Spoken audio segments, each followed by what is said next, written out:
Hey everybody, welcome to What's Up Wednesday and welcome to December. It's hard to believe that Christmas is upon us. We're in the last month of the year, but it brings up an opportunity to talk about an important topic, which is winter driving.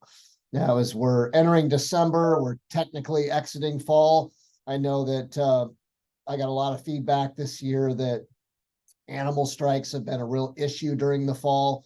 Obviously, deer are in a rut, and animal strikes between vehicles and deer are at an all-time high, seemingly between September and November. Hopefully, we're getting through that now. But as we enter winter, we need to be concerned with icy roads and slippery conditions, and probably remind everybody the importance of safe driving during the winter time. So some things I was thinking about coming in, because we've had frost on the road the last 3 or 4 days and we're getting below freezing at night now, is obviously black ice and icy conditions. It's really important that we slow down, that we pay attention to the conditions on the roadways, and we do a quick risk assessment each time we get in the vehicle.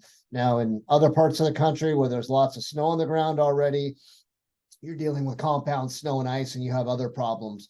But maybe some other things outside of just the general driving conditions, which I think the categories of general driving conditions are going to be tire wear, whether or not you have studded tires if needed, whether you have chains in the vehicle. But I think another topic when we talk about winter driving with our folks is preparedness for something that happens. Let's say somebody runs off the road in a rural area, or they get a flat tire or something like that. Obviously, with winter conditions, cold weather, snow, it's important to be prepared for those events in case you have to kind of shelter in place in a vehicle. So it's probably a good idea to have a first aid kit on board, obviously some blankets and warm clothing, a hat, gloves, things like that in the vehicle at all times, water, some food, and again, anything that you may need, a flare kit, anything you may need to be able to shelter in place for a period of time until somebody is able to come and help you.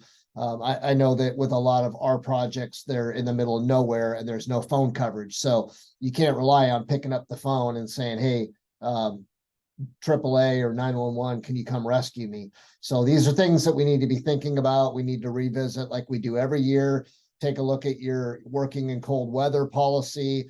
Take a look at your winter driving policy, share those things with your people, maybe have a toolbox meeting around it and start talking about it, because people tend to just kind of go through the motions day to day and just kind of do their thing and not really think of or revisit these topics every single year. So there's a topic to put on your radar: winter driving, winter preparedness, and hopefully that's helpful. We'll see you next Wednesday.